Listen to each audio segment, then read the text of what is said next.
Hello दोस्तों, आज फिर मैं आप लोगों के लिए लेके आया हूँ एक नई अपडेट। तो दोस्तों, आज की अपडेट है जीडीएस के बारे में। जीडीएस के लिए आज एक बहुत ही अच्छी खबर है दोस्तों कि अब जीडीएस को भी मिलेगी ट्रांसफ़र की सुविधा। जी हाँ दोस्तों, अब जीडीएस भी अपनी मनचाहे स्थान के ऊपर ट्रांसफ़र ले सकता है। तो दोस्तों, इसकी पूरी जानकारी किस तरीके से ट्रांसफ़र मिलेगा, कौन सी प्रोसेस है, क्या कौन सा इसका फॉर्म है, वो सारी मैं आपको इस वीडियो में बताऊंगा। तो प्लीज़ मेरे चैनल को सब्सक्राइब कीजिए ताकि आपको ऐसी ऐसी अपडेट्स मिलती रहें। तो चलिए दोस्तों, शुरू करते हैं पूरी जानकारी ट्रांसफ़र सुविधा के बारे में। तो दोस्तों, ये है वो लेटर जो डिपार्टमेंट ने इशू किया है। इसका सब्जेक्ट आप लोग देख सकते हैं कि implementation of approval recommendation of Kamlesh Chandra committee on limit transfer policy. जी हाँ दोस्तों, ट्रांसफ़र के बारे में दी गई है। अब मैं बात करता हूँ कि इसकी ट्रांसफ़र की कंडीशन के बारे में। तो दोस्तों, ट्रांसफ़र की कंडीशन है सबसे पहले दे रखी है कि the maximum number of change to be provide for male GDS is one time. GDS male के लिए केवल एक बार मिलेगा और जीडीएस फीमेल के लिए 2 बार ट्रांसफ़र की सुविधा मिलेगी। दूसरा पॉइंट है इसका दोस्तों कि the transfer will be his oven request, खुद की इच्छा की वजह से ही मिल दिया जाएगा। ज़बरदस्ती उसे कोई भी ट्रांसफ़र नहीं मिलेगा। वो अगर खुद चाहेगा कि मुझे ट्रांसफ़र चाहिए तब उसे ट्रांसफ़र मिलेगा। तीसरा पॉइंट है दोस्तों कि उसने 3 साल की सर्विस पूरी कर ली है। जो भी जीडीएस है जिसने 3 साल की सर्विस पूरी नहीं की है उसे ट्रांसफ़र की सुविधा नहीं मिलेगी दोस्तों। ट्रांसफ़र की सुविधा लेने के लिए 3 साल की सर्विस पूरा होना ज़रूरी है। दोस्तों, चौथा पॉइंट है कि उसके खिलाफ कोई भी कोर्ट केस नहीं होना चाहिए। जो भी जीडीएस ट्रांसफ़र ले रहा है उसके खिलाफ कोई भी कोर्ट केस नहीं होना चाहिए। अगर ऐसी सिचुएशन होगी तो उसे ट्रांसफ़र नहीं दिया जाएगा। पांचवी पॉइंट है कि जो भी ट्रांसफ़र ले रहा है जीडीएस, उसकी जो भी सर्विस हुई है वो काउंट की जाएगी और उसकी टीआरसी में भी कोई प्रकार का चेंजमेंट नहीं किया जाएगा। लेकिन दोस्तों, वो जीडीएस वापस उस पोस्ट के ऊपर जहाँ से उसने ट्रांसफ़र लिया है जाने का क्लेम नहीं कर सकेगा। छठा पॉइंट है दोस्तों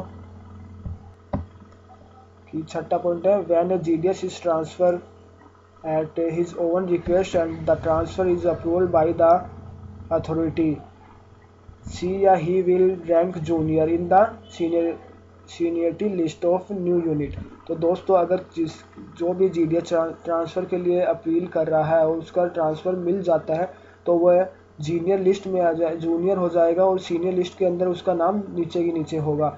मतलब कि वो जूनियर हो जाएगा। पहले उसने अगर मान लो 5 साल 10 साल सर्विस पूरी कर ली है लेकिन उसके बाद उसने ट्रांसफ़र लिया तो उसकी वो service as a senior list के अंदर नहीं काउंट की जाएगी। अब बात करते हैं नेक्स्ट पॉइंट की। तो नेक्स्ट पॉइंट है दोस्तों जीडीएस बीपीएम लेवल 2। वो बीपीएम लेवल 2 के लिए ही ट्रांसफ़र ले सकता है। वन लेवल के लिए ही एबीपीएम 2, एबीपीएम सेकंड के लिए ही एबीपीएम 1 के लिए ही ट्रांसफ़र ले सकता है।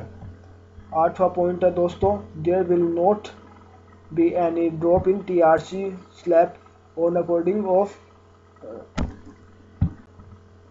पॉइंट है कि उसकी टीआरसी के अंदर कोई भी लेस नहीं होगा, कोई भी टीआरसी उसकी कम नहीं की जाएगी ट्रांसफ़र लेने की वजह से। अब दोस्तों बी पॉइंट इसमें दे रखा है कि अथॉरिटीज़, अगर दोस्तों जो भी ट्रांसफ़र लिया जा रहा है वो विथ इन रीजन के अंदर है तो उसे पीएमजी अप्रूवल देगा। अगर वो transfer is with in the circle है तो दोनों सर्किल के हेड उसे अप्रूवल देंगे। अब दोस्तों बात करते हैं प्रोसेस ऑफ ट्रांसफ़र की। तो ट्रांसफ़र की प्रोसेस में फर्स्ट पॉइंट है application for transfer should be called for doing April and June of every year. तो दोस्तों, आपको एप्लीकेशन सबमिट कराना होगा अप्रैल और जून के अंदर एवरी साल अगर आप ट्रांसफ़र लेना चाहते हैं। उसके बाद उसे सबमिट कराना होगा आपके डिवीज़न हेड को। डिवीज़न हेड उसकी जांच करेगा। पूरी जानकारी लेने के बाद अगर वो सही होगी डिटेल आपकी तो वो आपको ट्रांसफ़र दे देगा। लेकिन आपको ट्रांसफ़र लेने के लिए एप्लीकेशन अप्रैल और जून महीने के बीच में ही या इन तीनों महीनों के बीच में ही कराना होगा एवरी साल अगर आप ट्रांसफ़र लेना चाहते हैं।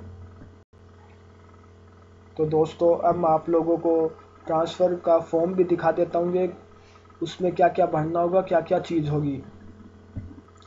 तो दोस्तों, ये है ट्रांसफ़र का फॉर्म जिसके अंदर अपने को जीडीएस का नाम आएगा, पोस्ट जीडीएस की कौन सा सब डिवीज़न है, डिवीज़न है, सर्कल है, date of engagement, education qualification, single और मैरिड, टीआरसी, कौन सी जगह वो ट्रांसफ़र लेना चाहता है, उस सब डिवीज़न सर्किल का नाम, रीजन फॉर ट्रांसफ़र, ट्रांसफ़र लेने का कारण क्या है, इनके साथ साथ डॉक्यूमेंट्स लगेंगे उसके, आधार कार्ड की copy, PAN card, voter ID, driving licence, passport, electricity bill. उसके बाद उसे यहाँ सिग्नेचर करने होंगे। तो दोस्तों ये थी पूरी प्रोसेस जिसके थ्रू आप ट्रांसफ़र ले सकते हो। अगर आपको मेरे द्वारा दी गई सूचना अच्छी लगी तो प्लीज़ मेरे चैनल को सब्सक्राइब कीजिए एंड वीडियो शेयर करना मत भूलना दोस्तों, ताकि और भी जीडीएस भाई जो ट्रांसफ़र लेना चाहते हैं उनको मदद मिल सके कि किस तरीके से अपन आवेदन कर सकते हैं ट्रांसफ़र लेने के लिए। धन्यवाद दोस्तों।